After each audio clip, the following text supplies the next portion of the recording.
What's this? What's this? There's parcels everywhere. What's this? There's white. Yeah. What's this? I can't believe my eyes. I must be dreaming. Wake up, Jane. This isn't fair. What's this? It's like Christmas. Hey everyone, it's your girl Jane. It's good to see you again. Today I have for you my first haul video of the thing I love most in the world. Books. Guess who went to the Lifeline Book Festival and has a book haul?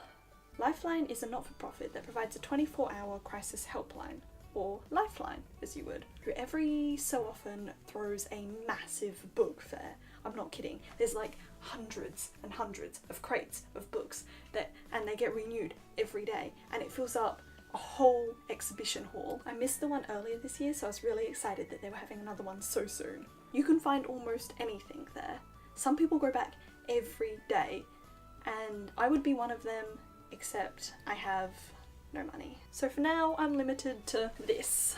I got myself a nice mixture of books and magazines. Wait to share them all with you.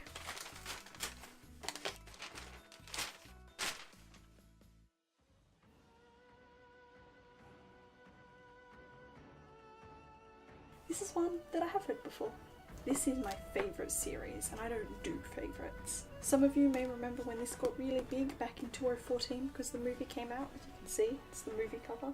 And as movie adaptations go, it actually wasn't too bad. They aged up with the characters, added romance, but that seems to be a pretty standard thing for Hollywood. If you compare it to Percy Jackson, Aragon, The Host, Avatar: The Last Airbender, it's really not that bad. Also, it's got Asa Butterfield in it, and I like him. It's a sci-fi novel based a certain amount of time in the future after the human race has been attacked by an alien species called the Formics.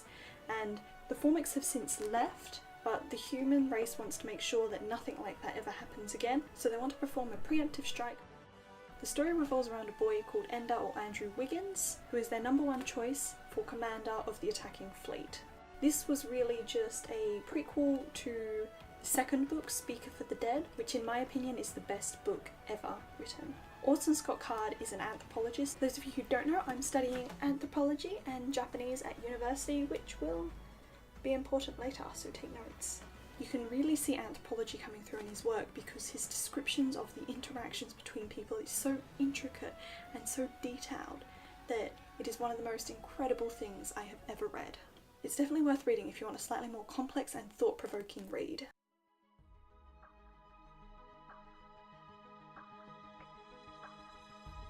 This is another one that I've read before. I've only read this one once or twice when I was younger, and I really enjoyed it. It was one of the first adult books that I ever tackled.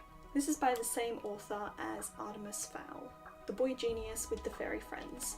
Some of you may have read it when you were younger, I know I certainly did. However, this one's really not a children's book, so I always laugh when I see it in the children's section in the library, because it has murder, betrayal, mystery, bit of torture, bit of unlawful imprisonment. This one's about a boy called Connor who gets wrongfully imprisoned for the murder of his mentor. Together with his mentor, he was developing ways to fly, and he must learn to fly to escape and save the love of his life. It's sweet, it's cheesy, but it's also got dark overtones and an inventive air about it, which I really enjoyed. So I'm looking forward to rereading this one.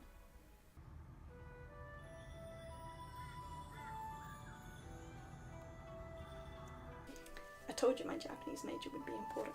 Whenever I go to bookstores, I always check for a foreign languages section, just to see if there's anything that could help me with my language learning. I swore to myself I wouldn't get any more books in Japanese because I've already got enough, but this one looked really interesting. It is written by a Japanese author and is called Talking About Japan. I really liked this one because it's got the Japanese on one side and the English on the other, and at the start of each chapter it gives you vocabulary lists so that you can read through easier. It discusses a lot of cultural and political issues, which is something I'm interested in as an anthropologist, and I can learn about that while learning about my Japanese. 2 birds, 1 stone. So I'm planning to take this with me on my next trip and learn some more about Japanese and Japan.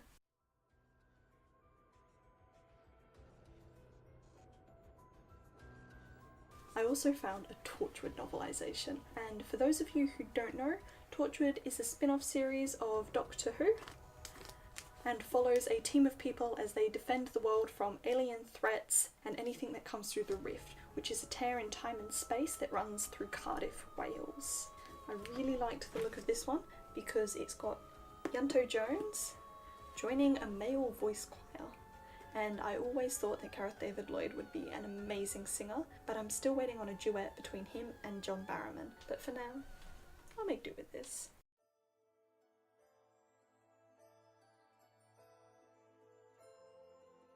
Most people would have heard of Terry Pratchett. This is his first book in his popular Discworld or Colour of Magic series. I've never read any of his work, but I have seen the movie version of this book, and it was one of my absolute favourites as a kid. Wacky wizards, intrepid tourists, stupid insurance schemes, the cheapest CGI dragons I have ever seen, and the cutest luggage you will ever meet.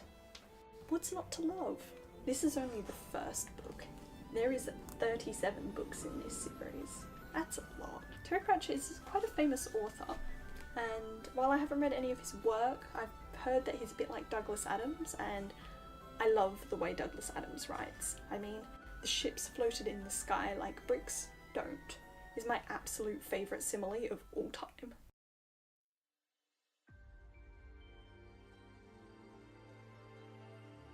I'm pretty sure most people have heard of Dan Brown as well. But most people know him for the Da Vinci Code. What a lot of people don't know is that the Da Vinci Code is actually his second book. And it was actually my least favourite one of his books. But it was the first one they made into a movie, so everyone assumes that it's his first one. It's definitely worth reading at least some of Dan Brown's work. This is his fourth book.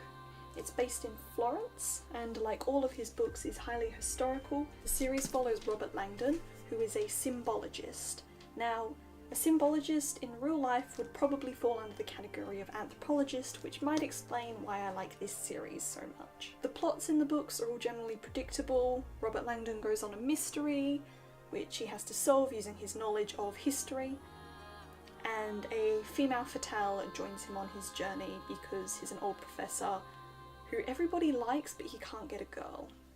I've never seen someone with such exquisite detail in their work, and as far as I know, all of his work is factual. The amount of time he must spend on Google Maps to be able to get the exact distances that the characters must travel is astronomical. It's cliche, but this book had a great ending and had some great commentary on the current issue of climate change and overpopulation. Now, these ones aren't books per se, but I'm still really excited for them, and they're still reading material. You ready?